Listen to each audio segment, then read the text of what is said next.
there was Toby over there in the Toby Docks. And if we go around the bend here, there's a cave right there. And it's called the Gondolin Cave. I wonder where this leads us. Does it lead us back to Calais? Yes, it does. Hello, everybody. It's Double RPG here, and welcome back to another episode of Double RPG Let's Play with Golden Sun on the Game Boy Advance. In today's episode, we're going to resume where we left off, and we're going to get started with some side questing finally, and we're going to make our way back to Angara. And in today's episode, we are going to go over to the village of Vale to revisit our family members and collect some things that we missed out on the first time that, you know, for not coming back, like we should have had a long time ago. But yeah, we will get those things in this episode, so do not worry, guys. But let's get on with this episode that's already in progress, shall we? And yeah, we are here in the Gondolin Cave, and this cave will actually take us back over to Angara. Well, near Calais, but you get the idea. And we have Isaac's attack increase from that apple we found in that chest. Oh, nice. We found ourselves a nice, tasty apple. And their strength can increase. I figured that they would probably want to eat meat to increase their proteins or strengthen their body. That's immediately what came to my mind at first, but evidently that's not the case for the Golden Sun franchise. So, yeah, apples are the new protein in this game, or in the universe, or whatever. Evidently so, but anyway, let's go ahead and move this over to the left here. And we knock that log into the water, and we can use that as a quick means of escape to get back over to the side of Gondolin when we have to go back. But we don't need to go back right away because we're making our way back towards Angara. And there are lots of things that we need to do in Angara, especially going back to Vale and going over to Lunpa to see if we can try to free Master Hammett. And there are some newer treasures that we can get inside of Calais by the time we free Master Hammett, but we will save those until probably the next episode or two. But for now, let's head to Vale. And if you remember where Vale is, we just have to go northwest of Vault. So we're going to head by Vault right away, and then we will pass by it and go to Vale from there. So yeah, so it's pretty much just visiting our family members in this episode, as I've been saying. And we will get a new Jupiter Djinni in this episode, and that should be the last one that we can get for our characters. Well, specifically for Ivan. And we will also get the Halt Gem, which I have been talking about when we were over at the Colosso, but we did not get it the first time. Okay, so there's Vale right over there, and we're just going to run away from that battle. And we're going to stand in front of Vale, and then we're going to make our way inside.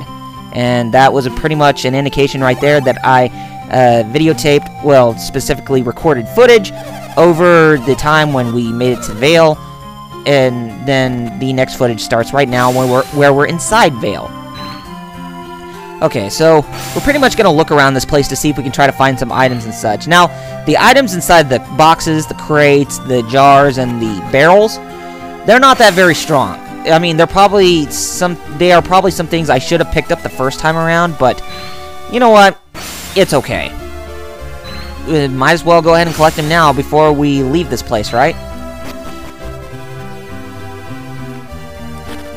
So, how's everybody doing today? Hope you all are having a nice Thursday, and it's just 1 week away before, I mean, it's just, for all of us living in the US, we're just about almost 5 days away from having Tales of the Abyss released for the 3DS in North America, finally. And if you haven't tried out Tales of the Abyss the first time around, then you're definitely going to be in for a nice treat. That's for sure. So yeah, by the time when February 14th comes, make sure you pick up that game. And also pick up Tekken 3D Prime Edition for the 3DS as well. I mean, 3DS seems to be another great year, or seems to be the year where games start to come in and they will appeal to the masses. Specifically for the first party and the third party developers and publishers and all that. Like, take a look at Tales of the Abyss and Tekken 3D Prime Edition from Namco Bandai, and take a look at Resident Evil Revelations for the Nintendo 3DS by Capcom, which is a great Resident Evil game, by the way. I picked up that game back on Tuesday, and I gotta say, it definitely puts Resident Evil 5 to shame. It's definitely what Resident Evil 5 should have been in, you know, by the time when that game released. But this game definitely overthrows Resident Evil 5 in all aspects, and I think it really improves on the foundations where Resident Evil 5 should have been, and not all about it. But what I'm trying to say is that Resident Evil Revelations, it goes back to the storytelling aspect. Even though it does take some cues from Resident Evil 4 and 5 in terms of the gameplay, at least it goes back to its survival horror roots in the storyline of what makes you really like the characters. I mean, I was playing the game a little bit, and I'm actually starting to get a liking of the new characters we can play as. You know, Parker Luciani and Jessica, whatever her name is, Jessica Stone, I believe, or whatever it is, Jessica Parker, or I can't remember, but yeah, Parker and Jessica, I'm definitely liking them more. At least they do have some character development in this game, so that's at least good news. And we're starting to get a lot of crap here from inside Vale. But as I said, coming into Vale, things are not going to be very strong in terms of the item count, except for maybe the Halt Gem and the Jupiter Djinni. But for the most part, it's pretty abysmal. But it's a good thing that we're finding them here. And some other 3DS games that I wanted to mention that should be really good to pick up. Kid Icarus Uprising. Evidently, that's one. Luigi's Mansion 2. Even Animal Crossing 3DS. And even Paper Mario 3DS. And what was that other game? I thought there was another Nintendo 3DS game, but oh well. But yes, lots of 3DS games you should be excited about. And there should be more to come, too, like Kingdom Hearts 3D Dream Drop Distance. That's definitely one for sure. And let's see, what else? And hopefully that Theater Rhythm Final Fantasy game can come over here, because that actually kind of intrigues me. Oh, and speaking of which, I actually did get my hands on Final Fantasy 13 too. I'm not sure if I talked about this, but the thing that I will say that is definitely a lot better in Final Fantasy 13 2 than in Final Fantasy 13 is the battle system. I will say it that much. The battle system definitely improves upon what 13 should have been. And they really do change it up with having the cinematic actions or the quick time events, because it doesn't make the battles stale like they were in the first game. And the battle systems, you know, that could go on for a very long time, specifically with the bosses having so much hit points. I think the cinematic actions really add more to the fights, and it just really makes the battles go on a lot more smoothly. So yeah. Final Fantasy 13, I would say it's definitely good for the gameplay, but in terms of story, it's really not that much. It doesn't seem like I don't think it truly builds up from Final Fantasy 13. I think this game, in terms of story, was just made more out of obligation. You know, like I've been having problems in the past. I mean, with games, when they have sequels, they better be made for importance. Like Tales of Symphonia, Dawn of the New World, that was made out of obligation. It wasn't important. It didn't really add up to the story of the first Tales of Symphonia game. And take a look at Final Fantasy X too. That was more obligatory and not important. But when you take a look at a game like this and Golden Sun: The Lost Age was actually a game that was made of importance because it continued the story. And Dark Dawn, I can say it's sort of a mix in between important and obligatory, because I really don't think it really adds much to the overall presentation of the you know, in terms of the storyline and the gameplay. But it's not that bad for a reboot. Even though it is a sequel, but I say it's still a reboot, because technically the characters you play as are like carbon copies of Isaac and his party members in the first Golden Sun. So, yeah, reboot is definitely a better term. So, yeah. If you have sequels, make sure they're important, by God. But if not, don't even bother making them. Instead, devote more of your time and effort to create newer IPs to appeal to the masses, or work with, you know, have first-party developers work closely with third-party developers, so that way the ideas can be all brand new and they can all, you know, have a great impact in the gaming industry. Which is kind of why I feel that gaming has been kind of on the on the fritz is because there's been too many sequels and the budgets are getting way out of hand in terms of the development process, and you know, not a lot of newer ideas are being emphasized in games today. I mean, you take a look at companies like Rare when they were with Nintendo. They created a lot of newer IPs, and they were learning from Miyamoto in terms of the development process. Okay, so we visited Isaac's mother, Dora, who was sick, and we're also visiting Garrett's folks, who seem to be very content with themselves, and we are going to spend some time talking to them as they're going to introduce us, or they're going to have Garrett introduce us to them. Well, specifically for Ivan and Mia, since they don't even know our family members. But yeah, we're going to be visiting Garrett's folks now. So yeah, not that much to do in this episode, except for getting those couple of items. But it's a good thing to see. It's a good thing to take a break, you know, coming back to Vale and learning who is all going on, or what is all going on, and who is all there, and what they're all doing. And so that way they can feel a little bit more eased up, and they will see that everything is fine. Grandma says that Garrett's here, and Garrett is at the front door. But what about the mayor? He should wake up. And yes, he did wake up. So, yes, Garrett's family are all happy that he has returned.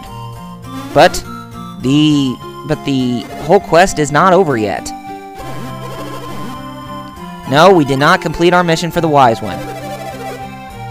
Even if it's just for a little while. Yeah, of course. It's a good idea to visit family every now and then, because you don't want them to think that you have gone away forever. It's always good to visit every once in a while. I mean, take a look at Full Metal Alchemist. I mean, Edward Elric and Alphonse Elric, well, specifically Edward Elric, was always in the mood to not even come back to his hometown, and Winry Rockbell got really sad by his motives, why he won't even return back every now and then, and that's when Colonel Louis Armstrong had to, or Major Louis Armstrong had to beat some sense into Edward to notify him that he still has family members back at his home, or people that still care about him, and that he should spend some more time with them, and that kind of stuff. Well, that was in the first anime series, but it's kind of a bit different, but more the same in the second anime series. But for the most part, it's still pretty different from what we've seen in the first series, and it's a lot more. I'd probably say it's a lot more enjoyable, but it's a lot more darker too. I'll put it that way. Okay, so now we're talking to Garrett's sister. And she's very worried about Garrett. No, we're not back home just yet. So don't worry about your brother, because he will be back soon. Is that Garrett's big sister or his little sister? Probably big sister. I remember he said big sis, but... Okay, now that we're done with that, it's time for us to go visit Kraden's place. But we're actually going to go to the cave that's just next to Kraden's place. And we can go in that cave because we do have the lift gem with us. I think that's what it's called. Yeah, the lift gem. And it can lift up that boulder that's inside, that is blocking the pathway into that cave. Now, there are some monsters we can fight in that cave, but I'm not sure if they're stronger or weaker from what we previously fought against. I would assume they are weaker because we're still in the Vale region and the Vault region, and most of the enemies there are pretty weak. But I will hold judgment once as we go inside. Alright, let's go ahead and lift this up. And we are going to go in. So, Vale Cave, here we come. And they just placed that stuff there just for least importance. There's nothing that we can really do over here, so... I say we're just going to go ahead and we're going to leave it alone, and we're going to go inside this cave shortly. Yeah, you can't really move those, so... We're just... Okay, there goes me and my stubbornness, but... Now we're finally going in Vale Cave, and now it's time to check out and see what is all here. And those create platforms right there, and we're going to climb up this way, and I think this will actually lead us to where we need to go in order to collect the Halt Gem, as well as the Jupiter Djinni. Okay, now we want to actually move that big, huge wooden box over here, so that way we can use that as a platform to jump across in order to get over to that log and ride it to the other side. So, let's go over here, and let's make our way down this way. Somebody said in the previous episode they want me to actually do a Let's Play of Sonic Generations. I'd love to, but it would probably be a very short series because that game is actually pretty short. So, yeah, that might be something I can do in the meantime, maybe sometime after Ninja Gaiden Sigma 2, but I'll have to see. Either that or Kirby's Epic Yarn, but it's kind of hard to determine. Like, there are so many ideas that I have for Let's Plays in the future, but as of now, can't really just focus on one thing at the moment, so... I mean, I really have to focus on one thing at the moment, so we can't even get to it right away. And since Skyward Sword is going to be taking up most of my time with the whole Let's Plays, and I think that's going to take the rest of the year to do, then, yeah, I'm going to be putting that as my main focus and just doing others kind of on the side, you know, like every other week. Like the 5 days a week, how I'm doing for Ninja Gaiden Sigma 2 once a week, and how I'm doing Skyward Sword once a week in between those two games. Yeah, that's exactly what I'm doing. Okay, we got the Halt Gem, and I think we actually need to follow it this way, but yeah, I don't know what I was doing, but okay, so let's go ahead and head over this way, and I think the Halt Gem would actually be a good, I think it's actually considered a Jupiter Djinni ability, because halting somebody, I think that's a psychic ability. But I'm pretty sure we have it on Isaac right now, so we could just leave that to him. And we have the 7th and final Jupiter Djinni in this game. Meet the Jupiter Djinni Kite. And we were actually supposed to get this as our 4th or 5th Jupiter Djinni right before we had to go over to the Calais docks, but we have it on us now. So Ivan has all of his Jupiter Djinni in this game, so that just only leaves two left, and there's one for Isaac and one for Mia. And in the next episode, I think we will get the one for Mia, but we'll have to see. It depends on how far along we get through Lunpa. Okay, here we go. Oh, and another thing about Resident Evil Revelations I wanted to say is that the game feels very episodic, kind of like, what do you call it? Kind of like, what's that one game that kind of feels episodic? Oh yeah, the other game I was talking about that feels very episodic is the game Alan Wake on the Xbox 360 by Remedy. The Resident Evil Revelation story, it feels very episodic, like a TV drama series, or like a drama series on TV. It kind of has that same similar feeling. So, yeah, I actually really like that. I actually think it's a great step in the evolution of games to make games feel like they are episodic, or they feel like they come from a TV show or whatever. Yeah, I think that's pretty cool. Okay, since we got the last item, that makes us finally done with the Vale Cave, and with that, we are done with visiting Vale for now. Alright, and that will be the last time we'll visit Vale in this game, but other than that, it's time to close things off here. Next time on Double RPG Let's Play with Golden Sun on the Game Boy Advance, we're going to resume where we left off, and we're going to go to the town of Lunpa, and we are going to save Master Hammett from being captured by those who are within the town of Thievery.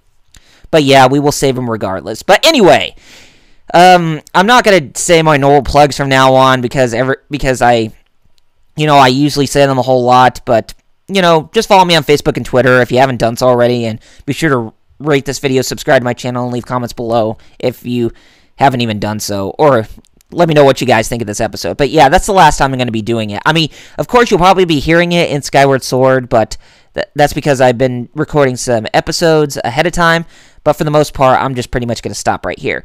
Alright, and you could just take a look in the description box, because I do have the links in each and every one of those videos. But anyway, thank you all for watching, and I shall see you on the next episode. See you guys then.